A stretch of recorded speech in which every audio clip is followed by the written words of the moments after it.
हाच उत्साह 20 तारखेला दिसला पाहिजे आणि हातावर मतदान झालं पाहिजे। मी आसिफजींना खूप वर्ष ओळखतो, प्रिया दीदींना तर अर्थात आमचे कुटुंबाचेच संबंध आहेत, अनेक वर्षापासून ओळखतो। पण आसिफजींचं जवळपास गेले 5-6 वर्ष जवळून काम पाहिलेलं आहे आणि साधारणपणे एक अस्सल मुंबईकर या वांद्र्याच्या गल्ल्यांमध्ये छोटे मोठे जे प्रश्न असतात ते सोडवण्यासाठी असेल, कुठच्याही वाडी वस्तीत असेल, कुठच्याही बिल्डिंगमध्ये असेल, कधी इथे दांड्यावर असेल, कधीही काही झालं तर मी त्यांना नेहमी मेसेज करत असतो, तिथे आसिफजी कुठेतरी मला कोपऱ्यात दिसतात आणि प्रश्न सोडवण्याचा प्रयत्न करत असतातच। पण आज मी फक्त आसिफजींसाठी नाही आलोय।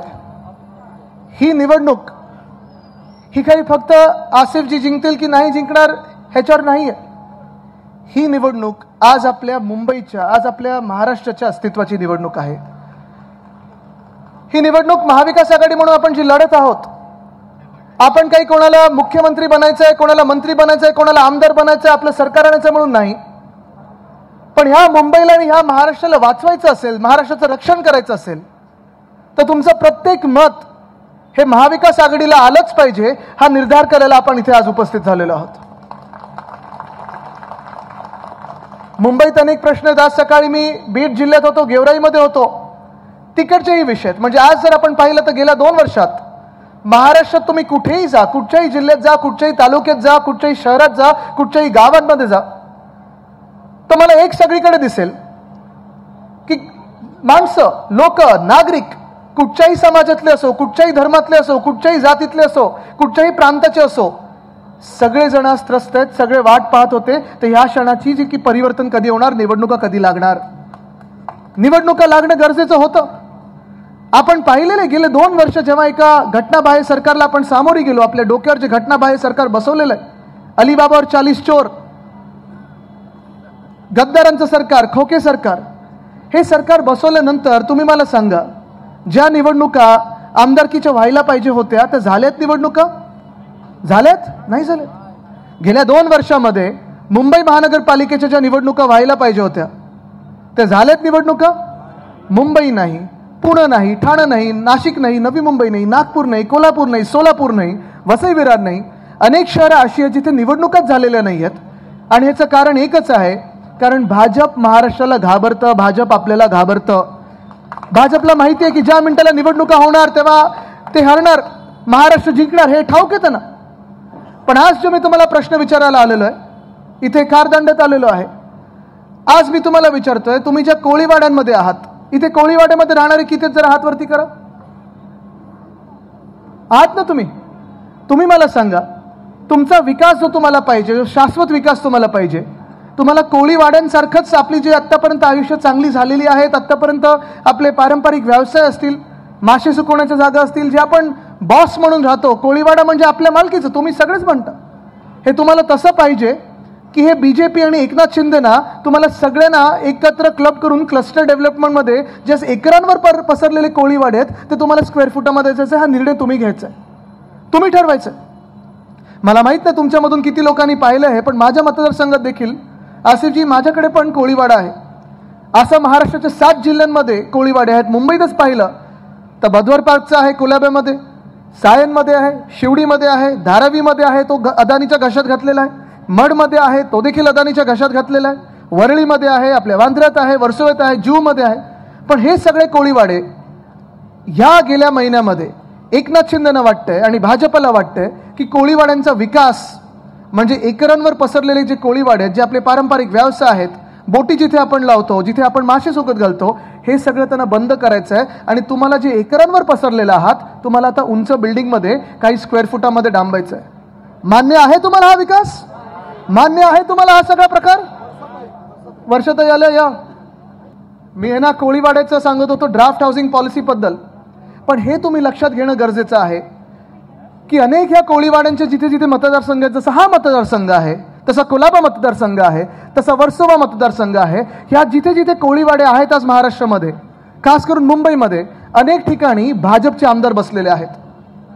पण अनेकदा आम्ही जेव्हा सांगितलेलं आहे, मी स्वतः जेव्हा पर्यावरण मंत्री होतो तेव्हा केंद्र सरकार, भाजपच्या केंद्र सरकारला लिहिलं होतं की कोळीवाड्याचं कोस्टल झोन मॅनेजमेंट प्लॅन मध्ये तुम्ही कोळीवाड्यांसाठी वेगळं प्रावधान केलं पाहिजे. त्यांचं प्लॅनिंग हे कोळी बांधवच करतील, तुम्ही दिल्लीत बसून करू शकत नाही. दिल्लीची दादागिरी आम्ही सहन करणार नाही. पण हा तुम्ही विचार करायचा आहे. ह्या गेल्या एका महिन्यामध्ये जसं मी बोलत आहे, जसं काँग्रेस बोलत आहे, जसं वर्षाताई बोलतात, जसं प्रिया दिदी बोलतात, जसं अनिल परबजी बोलतात, जसं आसिफजी बोलतात, जसं उद्धव बाळासाहेब ठाकरे ही व्यक्ती बोलत आहे की कोळीवाड्यांचा विकास हा कोळी बांधवच करतील, असं एक तरी भाजपचा आमदार कोळीवाड्यांच्या बाजूने बोललेला आहे का? तुम्ही मला दाखवायचं आहे.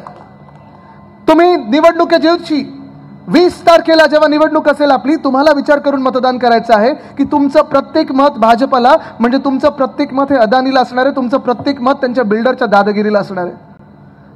भाजपचं सरकार, एकनाथ शिंदेचं सरकार, गद्दारांचं सरकार आपण बसू देणारच नाही. पण जर चुकून आपल्या डोक्यावर बसलं तर आपले कोळीवाडे, मी परत परत सांगतो तुम्हाला, कोळीवाड्यांचा जो विकास आहे तो तुम्ही नाही करणार, मग ह्यांचे बिल्डर करतील. 2018 मध्ये मी मंत्री व्हायच्या आधी तेव्हा पण सांगितलं होतं की सीमांकन कोळीवाड्यांचं पूर्ण झालंच पाहिजे. पण हा जो भाजपचा राग आहे, भाजपचा जो महाराष्ट्र द्वेष आहे, त्यांच्या मनात एवढा द्वेष आहे आपल्याबद्दल, आपल्या भूमिपुत्रांबद्दल, आपल्या मूळ भूमिपुत्रांबद्दल, कोळीवाडमध्ये जे भाडेकरू आहेत त्यांच्याबद्दल, आपल्या मुंबईबद्दल, महाराष्ट्राबद्दल भाजपच्या मनात जे विष आहे, द्वेष आहे, तो एवढा आहे की आज पण मी पाहतोय. तुम्ही पहा, अयोध्येमध्ये तिकडच्या विमानतळाचं नाव महर्षी वाल्मिकी विमानतळ दिलेलं आहे. चांगलं आहे, आनंद आहे, स्वागत करतो आम्ही. गोव्याचं मोपा एअरपोर्ट आहे, तिथे मनोहर पर्रिकर एअरपोर्ट, भाजपचे कार्यकर्ते होते, नंतर मुख्यमंत्री झाले, त्यांचं नाव दिलेलं आहे, स्वागत करतो आम्ही. पण गेल्या 3 वर्षापासून आम्ही मागणी करत होतो, सगळे आगरी कोळी बांधव आपली मागणी करत होते, महाराष्ट्र मागणी करत होता की नवी मुंबईचं आंतरराष्ट्रीय विमानतळ आहे, त्याचं नाव श्री दिबा पाटील आंतरराष्ट्रीय विमानतळ झालं पाहिजे. हा आपण आपल्या सरकारने केलेला ठराव आहे, महाविकास आघाडीने केलेला ठराव आहे. पण भाजपने आपल्याला उत्तर काय दिलं की नाही, आम्ही व्यक्तीच्या नावावर करू नाही शकत. जसं हे व्यक्तीच्या नावावर नाही करू शकत, तसं छत्रपती संभाजीनगरमध्ये देखील तिकडच्या विमानतळाचं नाव आपण छत्रपती संभाजी महाराज विमानतळ असं दिलं होतं, ते देखील भाजपने मान्य केलेलं नाहीये. येतील, खोटं बोलतील तुमच्यामध्ये की आम्ही तर नाव दिलेलंच आहे, आम्ही तर नाव दिलेलंच आहे. दिलं असेल तर त्यांना सांगा GR दाखवा. जसा तुम्ही ड्राफ्ट हाऊसिंग पॉलिसीचा GR आणणार आहात, लवकरच कागदोपत्री ते उतरवणार आहात की आमचे कोळीवाडे देखील तुम्ही तुमच्या बिल्डरांच्या किंवा अदानीच्या घशात घालणार आहात, तसाच दिबा पाटील, श्री दिबा पाटील हे आंतरराष्ट्रीय विमानतळाला तुम्ही नाव दिलेत की नाही त्याचा GR दाखवा. पण तुम्हाला विचार करायचा आहे, जे आम्ही लढत आलोय, मग तेव्हा काँग्रेस आणि आपण 2018 मध्ये एकत्र नव्हतो, पण दोघांचे हेतू एकच होते की मुंबईला वाचवणं, महाराष्ट्राला वाचवणं. जे डॉक्टर बाबासाहेब आंबेडकर महामानव यांनी संविधान लिहून दिलेलं आहे ते वाचवणं, त्याचं रक्षण करणं, आणि त्या रक्षणासाठी आपण आज एकत्र आलोय. संविधानाचं रक्षण करायचं म्हणजे काय करायचं नक्की? संविधानाचं रक्षण म्हणजे तुमचं आमचं रक्षण, तुमच्या आमच्या आवाजाचं रक्षण, तुमच्या आमच्या न्याय हक्काचं रक्षण. हेच संविधान आपल्याला रक्षण करतं या बिल्डरांपासून आणि अदानीपासून. नाहीतर हे आणतील तुमच्या कोळीवाड्यावर, आपल्या कोळीवाड्यावर बुलडोजर. तुम्ही विचार करायचा आहे, कोळी बांधव म्हणून तुम्ही विचार करायचा आहे, कोळी भगिनी म्हणून तुम्ही विचार करायचा आहे की ज्या भाजपने, जिथे पियुष गोयल साहेबांसारखे मंत्री आहेत, मासे दिसले की लगेच नाकावर रुमाल लावतात, त्यांच्याचमुळे छत्रपती शिवाजी महाराज मंडई आज विकता आहेत बिल्डरांना आणि तिथून कोळी बांधवांना, आपल्या मासे विक्रेत्यांना हलवणार आहेत. हा विकास तुम्हाला मान्य आहे? हा गुजरातचा विकास आहे, हा महाराष्ट्राचा विकास होऊ शकत नाही. हा गुजरात धार्जिणे जे सरकार आहे त्याचा विकास होऊ शकतो, हा माझ्या कोळी बांधवांचा आणि इकडच्या भूमिपुत्रांचा विकास होऊ शकत नाही. हे तुम्ही लक्षात घेऊन मतदान करणं गरजेचं आहे. जसं कोळीवाड्यांचा प्रश्न आहे तसं आपल्या सगळ्या गावठाणांचा प्रश्न याच ड्राफ्ट हाऊसिंग पॉलिसीमध्ये आलेला आहे. पण एकामागोमाग एक मुंबईची जमीन खात जायची. आपले हाऊसिंग सोसायटी असतील, आपले कोळीवाडे असतील, आपल्या झोपडपट्ट्या असतील, आपली चाळी असतील, प्रत्येक वसाहत खायची यांची भूक भागत नाही. आणि विकास करायचा तो स्वतःचा करायचा, विकास करायचा तो स्वतःच्या मालकाचा करायचा, अदानीचा करायचा. पण मुंबईकरांचा यांना विकास करायचाच नाहीये. आज आता येताना मी पाहत होतो इथेच या कार्टर रोडवर नॉर्थ बाउंड कोस्टल रोड जो आहे, म्हणजे south bound coastal road, Mumbai महानगरपालिकेचे 2017 पासून आपण सुरू केलं काम. आपलं सरकार असतं तर आज 2023 पर्यंत पूर्ण झालं असतं ते. पण नॉर्थ बाउंड कोस्टल रोड जो आहे, एकनाथ शिंदेचं खातं आहे. आणि आजपर्यंत मी तुम्हाला चॅलेंज देतो, प्रत्येक गोष्ट बघा, त्यांनी ज्या ज्या गोष्टीला हात लावलेला आहे तिथे काम अपूर्ण राहिलेलं आहे, कॉन्ट्रॅक्टर बदललेला आहे आणि कामाची किंमत वाढलेली आहे. आता एवढे वर्ष इथे बॅरिकेड लागलेत, तुम्ही एक तरी पिलर बघितलाय का? एक तरी पिलर बघितलाय का? मंत्री असताना, पालकमंत्री असताना आसिफजी होते, त्यांनी देखील मला बोलवलं होतं की थोडं इकडच्या आपल्या सगळ्या रहिवाशांना ते जे तिकडचं लँडिंग आहे या कोस्टल रोडचं थोडं बाजूला करून घ्यायचं होतं, ते आपण करून घेतलं, थोडं नीट अलाइन करून घेतलं, अनेक गोष्टी केलेल्या आहेत. मला आठवतं इथेच आम्ही आलेलो, आसिफजी होते, निधी चतुर्वेदीजी होते, रायन होते, गॅरी होता, आम्ही सगळे होतो. जॉगर्स पार्क, तिथे तुम्हाला काय ते पार्किंग बरोबर आहे ना, किती मजल्याचं करणार होते पार्किंग? 10-12 मजल्याचं पार्किंग करणार होते. आपण त्याला विरोध केला. आपण बोललो उद्यान हे उद्यानच राहिलं पाहिजे, तिथे तुमच्या कॉन्ट्रॅक्टरला आम्ही घुसू देणार नाही. हा विजय तिथे नागरिकांचा झालेला आहे. भले मग स्थानिक भाजपवाले नंतर येऊन नाचले असतील, येतात सगळीकडे येतात. म्हणजे सेंचुरी कोणी मारली की स्वतःचा फोटो तो सेंचुरी मारण्यापेक्षा जास्ती मोठा लागतो. हे तुम्ही पाहिलेलं आहे. क्रिकेट टीम आपलं काहीतरी जिंकली काय, पटवर्धन पार्क, जॉगर्स पार्क नाही, पटवर्धन पार्क बरोबर, तिथे मी पण आलेलो, क्रिकेट खेळलो तुमच्या बरोबर. आणि हे सगळं करत असताना इकडचे ALMs जे आहेत, इकडचे सगळे रेसिडेंट वेलफेअर असोसिएशन आहेत आणि इकडचेच काय मुंबईचे आहेत, ह्यांचा आवाज ह्या गेल्या 2 वर्षामध्ये असा दबलेला आहे की कुठेही ह्यांचा आवाज ऐकू जात नाही. मग नक्की कोळी बांधवांचा आवाज यांच्या कानावर जात नाही, माझ्या झोपडपट्टी वासियांचा आवाज यांच्या कानावर जात नाही, आपल्या रेसिडेंट वेलफेअर असोसिएशन वाल्यांचा कानावर आवाज जात नाही. मग आवाज पोचवायचा असेल कानावर तर काय करायला लागेल? हात तर तुम्हाला उचलायला लागेल, पण तो हात असा नका उचलू, हाताचं बटन दाबून तुम्ही त्यांच्या कानापर्यंत आवाज पाठवणं गरजेचं आहे. मतदान 20 तारखेला जे असेल ते हाताच्या बटनावर दाबा. मला वाटतं वर्षातही आल्यामुळे त्यांच्यासारखं जरा मी अजून थोडं चार्जअप बोलत आहे. पण वर्षातही देखील आपण लोकसभेत पाठवल्यानंतर तुम्ही पाहताय मुंबईची बाजू कशी मांडतात, महाराष्ट्राची बाजू कशी मांडतात.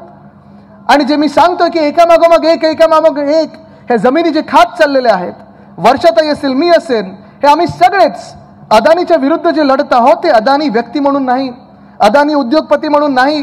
पण तुम्हाला धारावीचा विषय कळला पाहिजे, तो नक्की काय आहे. ना तर तुम्हाला वाटेल फक्त धारावीमध्ये आमचं काय देणं घेणं. पण तुम्ही सगळे मुंबईकर आहात, आपण सगळे मुंबईकर आहोत, ह्याच मातीची माणसं आहोत.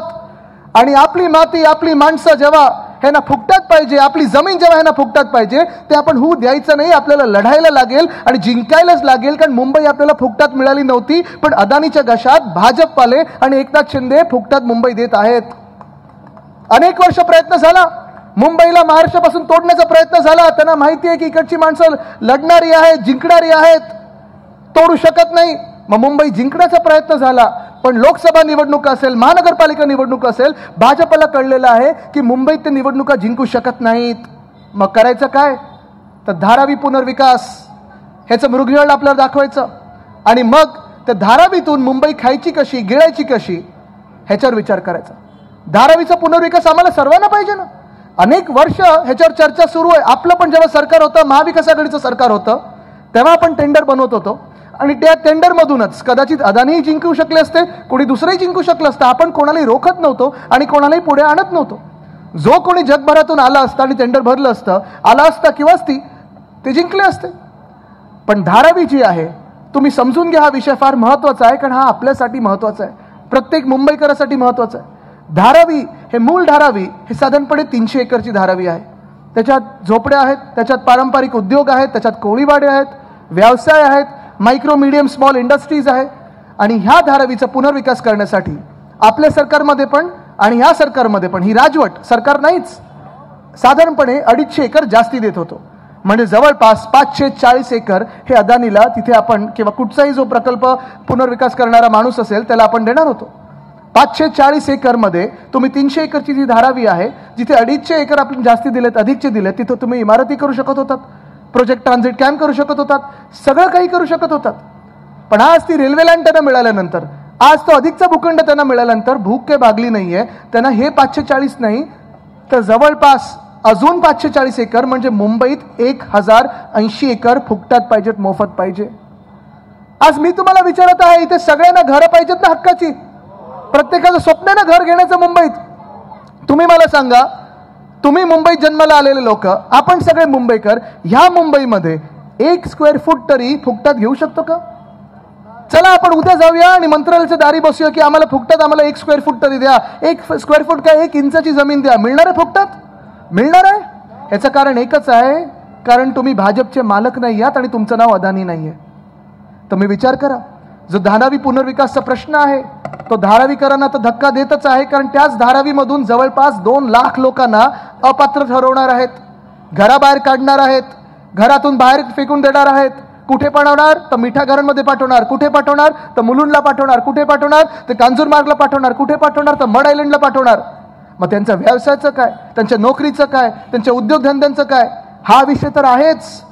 पण ह्याच्यातूनही पुढे जात असताना जे अदानीला सवलती मिळत आहेत, स्टेअरकेस प्रीमियम माफ, ओपन स्पेस प्रीमियम माफ. प्रीमियम म्हणजे तुम्ही एक फी भरता. तसंच मुंबई महानगरपालिका जी तुम्हाला आम्हाला वीज देते, पाणी देते, रस्ता देते, कचरा उचलते, रोज BSTची बस सेवा देते. आज आपण पाहतोय की मुंबई महानगरपालिकेमध्ये एकनाथ शिंदेनी अशी लूट माजवलेली आहे की आज उद्या जानेवारीपासून मुंबई महानगरपालिकेच्या कर्मचाऱ्यांना द्यायला पगार नसेल, एवढी लुटलेली आहे मुंबई महानगरपालिका. आणि ह्याच मुंबई महानगरपालिकेला जे अदानी 5,000 कोटी देऊ लागतात ते देखील त्यांनी माफ केलेलं आहे. हा असा विकास मुंबईचा फुकटात देणार मुंबई अदानीला मान्य आहे तुम्हाला? मान्य आहे तुम्हाला? 2 लाख लोक बेघर होणार आहेत. कुठे जाणार, कुठे राहणार? मान्य आहे तुम्हाला? आणि हेच जर सरकार भाजपचं आणि एकनाथ शिंदेचं पुन्हा एकदा आपल्या डोक्यावर बसलं तर इथे देखील वांद्र्यामध्ये कुठेतरी तुम्हाला सांगतील आता इथून बाहेर व्हा, कारण ही जागा दिली आम्ही अदानीला. कदाचित कोळीवाडा देतील अदानीला, धारावीतला तर दिलाच आहे, मडमधला दिलाच आहे. आज तुम्ही ठरवायचं आहे 20 तारखेला जेव्हा तुम्ही बटन दाबायला जाणार EVM वर, तुम्ही ठरवायचं आहे तुम्ही कोणाला मतदान करणार आहात, महाविकास आघाडीला करणार आहात की अदानी आणि एकनाथ शिंदे आणि भाजपला करणार आहात. कारण हे स्पष्ट झालेलं आहे. जसं आपण पाहतो साईबाबांना आपण देव मानतो आणि साईबाबा काय म्हणायचे? सबका मालिक एक है. भाजप काय म्हणतं? कारण UP मध्ये, उत्तर प्रदेशमध्ये काही भाजपच्या कार्यकर्त्यांनी जाऊन साईबाबांची मंदिरं बंद केली. त्यांना साईबाबा मान्य नाही आहेत आणि हे सगळीकडे बातम्यांमध्ये पण आलंय. कदाचित ही मान्यता असेल तर त्यांची की जसं साईबाबा सांगतात सबका मालिक एक है, तसं भाजपवाले बोलतात सबका मालिक अदानी है. पण एकामागोमाग एक आपल्या मुंबईला धक्का लागत चाललेला आहे. मुंबई संपत चाललेले आहेत. आपले मुंबईचे मूळ मुंबईकर जे आहेत ते बाहेर पाठवतात. मध्यंतरी देखील हा विषय घेतला होता मी. आज जर तिथे कोणाला घरं द्यायची असतील, कोणाला धारावीत घरं द्यायची असतील तर प्रत्येक धारावीवासियाला धारावीतच घरं मिळाली पाहिजेत. जसं इकडचं मी सांगतोय कोळीवाड्याचं रक्षण झालं पाहिजे, तसं धारावीचं पण रक्षण झालं पाहिजे. आणि हे जे धारावीचं टेंडर आहे, जे मुंबईचे भूखंड अदानीला फुकटात देतात, ते रद्द झालं पाहिजे. जर मोफत घरं कोणाला द्यायची असतील तर माझे रिटायर्ड पोलीस परिवारांना मोफत घरं द्या. त्यांचा पहिला अधिकार या मुंबईवर बनतो जे 24 तास नोकऱ्या करतात. जर मोफत घरं या मुंबईत कोणाला द्यायची असतील तर सरकारी कर्मचाऱ्यांना मोफत घरं द्या मुंबईमध्ये, त्यांचा अधिकार बनतो या मुंबईचा. जर मोफत घरं मुंबईत द्यायची असतील कोणाला तर BMCच्या कर्मचाऱ्यांना मोफत घरं द्या, फायर ब्रिगेडवाल्यांना द्या, BST वाल्यांना द्या, कचरे जे आपले उचलतात, सफाई कर्मचारी असतील त्यांना मोफत घरं द्या, कारण ही मुंबई ते चालवतात. जसं ही मुंबई आपल्या सर्वांची आहे, ही अदानीची मुंबई होऊ द्यायची नाही आपण. BSTची पण बस सेवा आतापर्यंत पाहत आलं आपण. मुंबईला आहे ना रोकायचंय, टोकायचंय कसं? मला वाटतं प्रियादिदी आपण जेव्हा खासदार होतात तेव्हा आपण काम करत असताना UPA 2 मध्ये आपण वेगळ्या वेगळ्या भूमिकेत होतो, म्हणजे आपण विरोधी पक्षात होतो एकमेकांच्या. तरी देखील तुमचं कौतुक केलं पाहिजे की UPA 2 जे मनमोहन सिंग साहेबांचं होतं त्यांनी इंटरनॅशनल फायनान्शियल सर्व्हिसेस सेंटर हे मुंबईत BKC मध्ये दिलं होतं. खरोखर कौतुक केलं पाहिजे. कुठेही द्वेष कुठच्याही राज्याचा मनात न धरता प्रत्येक राज्याचा विकास होत होता. भले आपल्या काही भूमिका वेगळ्या असतील, पण आज मी पाहत आहे की BJPनी ज्या मिनिटाला त्यांचं सरकार केंद्रात बनलं आणि त्यावेळी पण आपण भाजप सोबत असताना देखील विरोध केला होता त्या गोष्टीचा. पण जसं वेदांता फॉक्सकॉन महाराष्ट्रातून निघून गेलं, गुजरातला नेलं, बल ड्रग पार्क नेलं, मग एअरबस टाटाचं नेलं, मग काय मेडिकल डिव्हाइस पार्क नेलं, सोलर एनर्जी इक्विपमेंट पार्क नेलं, असंच आपल्या मुंबईमधून इंटरनॅशनल फायनान्शियल सर्व्हिसेस सेंटर नेलं, ते गिफ्ट सिटी नेलेलं. गुजरातशी माझं काही भांडण नाहीये, वैयक्तिक तर नाहीच आहे आणि हा मराठी गुजरातीवाद नाहीच आहे, मुळीच नाहीये. पण दुःख मला त्या गोष्टीचं होतं की जेव्हा तुम्ही आमच्या इकडच्या स्थानिक भूमिपुत्रांच्या हक्काचा हातातला घास खेचून तुम्ही गुजरातच्या घशात घालताना तिथे मला नडायला लागणार, तिथे तुम्ही मला मुंबईकर म्हणून साथ दिलीच पाहिजे, हे आज मी तुम्हाला मागायला आलो इथे. पुन्हा एकदा तो आपल्याला इंटरनॅशनल फायनान्शियल सर्व्हिसेस सेंटर आणायचं आहे, मुंबईमध्ये आणायचं आहे, धारावीत बनवायचं आहे. औद्योगिक केंद्र असेल, आर्थिक केंद्र असेल. मुंबई ह्या देशाचा आर्थिक कणा आहे, पण मुंबईचाच आर्थिक कणा मोडायला ही भाजपा निघालेली आहे. मुंबईचाच आर्थिक कणा मोडायला आज एकनाथ शिंदे निघालेले आहेत. काय म्हणतात ते? BSTची हालत पहा आज आपण काय. इथे BSTने किती लोकांनी प्रवास केला BSTचा? हात वरती करून जर दाखव मला. कोणी असं आहे का ज्यांनी BSTत पाय नाही टाकले कधी? सगळ्यांनी टाकलंय? मला तुम्ही सांगा, जर BST 5 किलोमीटर जायचं असेल तर किती रुपयात जाऊ शकता? 5 रुपये, 10 किलोमीटर 10 रुपये, 15 किलोमीटर 15 रुपये, आणि 20 किलोमीटर 15 किलोमीटरहून जास्ती जायचं असेल तर 20 रुपयात कुठूनही कुठे जाऊ शकता.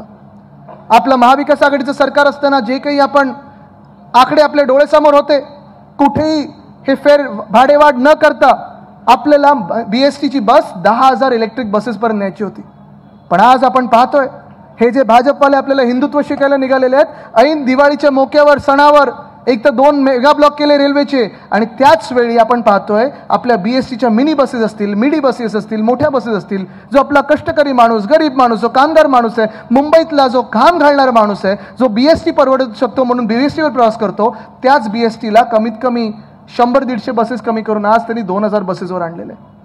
प्रत्येक दिवशी या BST मधून 33 ते 35 लाख लोक प्रवास करतात. रेल्वेमध्ये जसं 55 ते 60 लाख लोक प्रवास करतात, तसं BST मध्ये 33 ते 35 लाख लोक प्रत्येक दिवशी करतात. काही देशांची लोकसंख्या आहे. मग तुम्हाला जर मुंबईलाच मोडायचं असेल माझ्या, तर नक्की त्यांनी कणावरच हात घातलेला आहे. आपण पाहतोय जर BST थांबली, आपली लाईफलाईन थांबली, तर आपण जाणार कसे कामावर? हा निर्णय तुम्ही घ्यायचा आहे.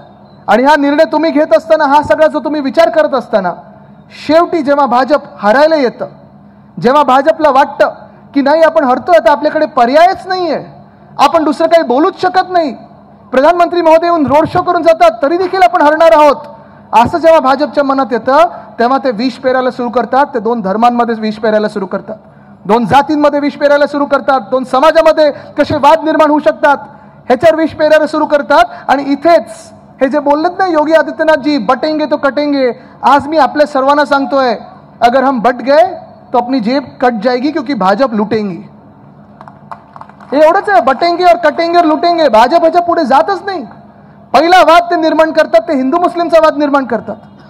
आज ह्या महाराष्ट्रामध्ये आपण पाहतोय गेल्या 5 वर्षामध्ये भाजपने दंगल घडवण्याचा प्रयत्न अनेकदा केलेला आहे. पण मी तुम्हाला ओपनली सांगतोय, मी तुम्हाला स्पष्टपणे सांगतोय, होय मी इथे एका हिंदुत्ववादी पक्षातून आलेलो आहे. शिवसेना आम्ही हिंदुत्ववादी आहोत. पण इथे जे मुस्लिम बांधव असतील, मी तुम्हाला विचारतोय, जे वंदनीय हिंदू सम्राट बाळासाहेब ठाकरेंचं हिंदुत्व आहे, जे माझ्या वडिलांचं उद्धव बाळासाहेब ठाकरे यांचं हिंदुत्व आहे, हे तुम्हाला मान्य आहे ना सर्वांना? महाविकास आघाडीच्या काळात कुठेही भेदभाव बघितला तुम्ही सेवा करताना? कोविडमध्ये आपण जेव्हा जीव वाचवले, योगी आदित्यनाथ जी येऊन सांगतील आपल्याला की राज्य कसं चालवायचं असतं, पण त्यांच्या उत्तर प्रदेशमध्ये गंगेत शव वाहत होती, तसं मुंबईत कुठे पाहिलं आपण? ज्या गुजरातमध्ये गुजरात मॉडेल बद्दल बोलतात, तिथे रस्त्यावर ऑक्सिजन मिळत नव्हता, पण एका व्यक्तीमुळे आपल्याला जो ऑक्सिजन ह्या महाराष्ट्रात मिळाला, त्यांचं नाव आहे उद्धव बाळासाहेब ठाकरे. यांचं हिंदुत्व स्पष्ट आहे, हृदयात राम आणि हाताला काम. आपण जो जाहीरनामा काढलेला आहे त्याच्यात अनेक लोकांबद्दल विचार केलाय, प्रत्येक घटकाबद्दल विचार केलाय. पण इथे ज्या महिला बसल्यात त्यांना खास करून मी सांगतोय, तुम्हाला कदाचित हे पुन्हा एकदा फसवे योजना घेऊन येतील, फसवे योजना घेऊन येतील. आलेच होते 2 महिन्यापूर्वी जेव्हा ह्यांची लोकसभेत हे हरले, तेव्हा ह्यांना सगळ्या बहिणी आठवल्यात. आणि बहिणी आठवल्यात, ते बहिणींना किती रुपये देतात हो सगळे? 1500 ना. आता तुम्ही मला सांगा, भाजप किती मोठा जादूगर आहे. एक गोष्टीचं कौतुक करायला पाहिजे आपण, 2014 मध्ये तसा विचार करा, किती देणार होते? किती देणार होते? आता डोळे मिटा आणि आता डोळे उघडा आणि आता पुन्हा एकदा 2024 मध्ये या, किती देत आहेत? 1500 देत आहेत. मी तुम्हाला लिहून देतोय, चुकून जर ह्यांचं सरकार डोक्यावर बसलं तर हे 1500 नाही 150 रुपयाचा चेक वाटप करतील. ह्यांना लाज वाटत नाही. काल परवाकडे मी बातमीवर पाहिलेलं आहे, योगी आदित्यनाथ साहेबांनी 300 रुपयाचा चेकचा वाटप केलेलं आहे मुलींना. हे असं सरकार यांचं. पण महाविकास आघाडी म्हणून आपण ठरवलेले 1500 रुपयामध्ये काही भागत नाही. महिलांसाठी खास करून, आणि तुम्ही घरोघरी जाऊन सांगितलं पाहिजे, इथे खूप मोठ्या संख्येत महिला आल्यात आणि महिला या समाजाचा कणा आहेत. समाज चालवतात ह्या महिलाच चालवतात, घर चालवतात ह्या महिलाच चालवतात. आणि या महिलांचा आदर जो करतो तोच व्यक्ती पुढे जातो. ह्या महिलांसाठी आपण फक्त 1500 नाही तर दुप्पट करून देणार आहोत, 3000 रुपये प्रति महिना करणार आहोत. आपण जिथे जिथे महिला असतील, ज्या ज्या शहरांमध्ये असतील, कुठेही या महाराष्ट्रभरात महिला असतील, कुठूनही कुठे जायचं असेल तुम्हाला, एसटी बस तर एसटी बस, बीएसटी बस तर बीएसटी बस, तुम्हाला बस सेवा ही मोफत करून देणार आहोत. वर्षाला 6 सिलेंडर मोफत आहेत. आणि हेच बघत असताना माझे तरुण मित्र विचारत असतील, आमच्यासाठी काय? जे वेदांता फॉक्सकॉन, जे बल्ड्रग पार्क, जे सगळं काही घेऊन गेलेत गुजरातला, ठीक आहे आपण आणू ते परत. कारण आपल्या वेळी जसं राजकीय स्थिरता होती, उद्धव बाळासाहेब ठाकरे ह्या व्यक्तीवर जसा महिलांचा विश्वास होता आणि आहे तसं उद्योगपत्यांचा देखील होता आणि आहे. त्यावेळी आपण 6.5 लाख कोटीची जी गुंतवणूक राज्यात आणू शकलो ती पुन्हा एकदा आपण तशीच गुंतवणूक आणणार. पण जोपर्यंत तुम्हाला नोकऱ्या नाही मिळत तोपर्यंत आपण प्रत्येक बेरोजगार तरुण तरुणींना 4,000 रुपये प्रति महिना देणार आहोत. अनेक गोष्टी आहेत. पण ह्या सगळ्या गोष्टी द्यायच्या असतील तर आपलं सरकार आणणं गरजेचं आहे. जर भाजपवाले तुम्हाला येऊन विचारायला लागले, ते आता मोदी साहेबांनी मला परवाकडे पाहिलं, मी काँग्रेसवाल्यांना सांगितलेलं आहे की काँग्रेसनी स्वातंत्र्यवीर सावरकर असतील, वंदनीय हिंदू सम्राट बाळासाहेब ठाकरे असतील, ह्यांच्याबद्दल 2 चांगले शब्द म्हणून दाखवावेत. मी तर त्यांना सांगत आहे, मी मोदी साहेबांना सांगत आहे, छाती ठोकून सांगत आहे की मोदी साहेब, इथे कोणी काँग्रेस, राष्ट्रवादी काँग्रेस, शिवसेना म्हणून बघत नाही. ह्या मातीत काय जगाच्या पाठीवर कोणी असेल, स्वातंत्र्यवीर सावरकर असतील, वंदनीय हिंदू सम्राट बाळासाहेब ठाकरे असतील, त्यांच्याबद्दल नितांत आदर आहेच. आम्ही नतमस्तक होतो त्यांच्या समोर. पण तेही आज वरतून बघत असतील की त्यांचा महाराष्ट्र कसा भाजप लुटत आहे. मोदी साहेब, आम्हाला चॅलेंज देण्यापेक्षा तुम्ही पहिलं सांगा की महाराष्ट्रातून तुम्ही वेदांता फॉक्सकॉन माझ्या तरुण तरुणींच्या नोकऱ्या का गुजरातला पळवून नेल्यात, सांगा आम्हाला. मोदी साहेब, तुम्ही आम्हाला सांगा की तुम्ही एअरबस टाटाचा प्रकल्प महाराष्ट्रातून नेलाच, पण आमच्या जखमेवर मीठ सोडायला परवाकडे बरोड्यामध्ये का रोड शो काढला तुम्ही. मोदी साहेब, आम्हाला सांगा, गेल्या 2 वर्षामध्ये तुम्ही ज्या महिलांचा अपमान झालेला, ज्यांच्यावर अत्याचार झालेत, ज्यांच्यावर बलात्कार झालेत, त्या बलात्कारांसाठी, खूनींसाठी जसं रेवण्णा तो राक्षस कर्नाटकामधला, त्यांच्यासाठी प्रचाराला तुम्ही का गेलात. मोदी साहेब, तुम्ही आम्हाला सांगा, आमच्या महाराष्ट्रात 2 पक्ष फोडून, 1 परिवार फोडून, सरकार पाडून जो महाराष्ट्र पुढे चाललेला, तो महाराष्ट्रात का मागे खेचतात, का अंधारात नेतात, ह्याचं पहिलं उत्तर द्या. महाराष्ट्र बाकी सगळं करण्यासाठी समर्थ आहे. आज मी तुम्हाला विचारत आहे, 20 तारखेला जे चाललं आहे आतापर्यंत ते सर्व काही ठीक आहे की तुम्हाला परिवर्तन पाहिजे. मी तुम्हाला विचारत आहे की आतापर्यंत जो महिलांवर अत्याचार चालला आहे तो ठीक वाटतं तुम्हाला, जसं बदलापूरमध्ये झालं किंवा ते गौरी लंकेशचे खुनी एकनाथ शिंदेनी पक्षात घेतलेत, की तुम्हाला परिवर्तन पाहिजे. मी तुम्हाला विचारत आहे की आतापर्यंत आपल्यातून जे नोकऱ्या हातातून घेऊन गेलेत गुजरातला, ते ठीक चाललंय की 20 तारखेला तुम्ही परिवर्तन घडवणार आहात. परिवर्तन जर आपल्याला पाहिजे असेल तर आपल्याला महाविकास आघाडीशिवाय पर्याय नाहीये. ह्या मतदारसंघात हातावर मतदान करा आणि जिथे जिथे मशाल असेल किंवा तुतारी असेल तिथे तुतारी आणि मशालीवर मतदान झालंच पाहिजे. पण आज मी इथे सगळ्यांना सांगत आहे, कोळीवाडे जर आपल्याला वाचवायचे असतील, जर आपल्याला आपला धारावी आणि मुंबईचा विकास नीट चांगल्या मार्गावर न्यायचा असेल, जर आपल्याला महाराष्ट्राचं रक्षण करायचं असेल, लोकशाहीचं रक्षण करायचं असेल, तर तुम्हाला महाविकास आघाडीला मतदान करायलाच लागेल. आणि जर महाविकास आघाडीला मतदान करायचं असेल, ह्या मतदारसंघाचं तुम्हाला मतदान करायचं असेल, तर आपलं चिन्ह कुठचं आहे? आपलं चिन्ह कुठचं आहे? आपलं चिन्ह कुठचं आहे? शिवसैनिक कोणाचे मतदान करणार? काँग्रेस कोणाला मतदान करणार? राष्ट्रवादी काँग्रेस कोणाला मतदान करणार? रेसिडेंट वेलफेअर असोसिएशन कोणाला मतदान करणार? आपले SRA मधले सगळे जे रखडलेले प्रकल्प आहेत ते कोणाला मतदान करणार? कोळी बांधव कोणाला मतदान करणार? आसिफजींना मतदान करायचं असेल तर कोणाला मतदान करणार?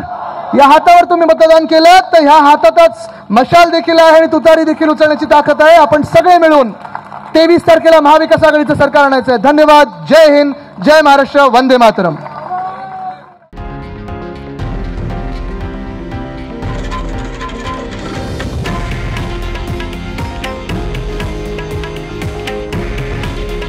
हे आहे देशातील नंबर 1 न्यूज नेटवर्क आणि आपण पाहत आहात TV9 मराठी.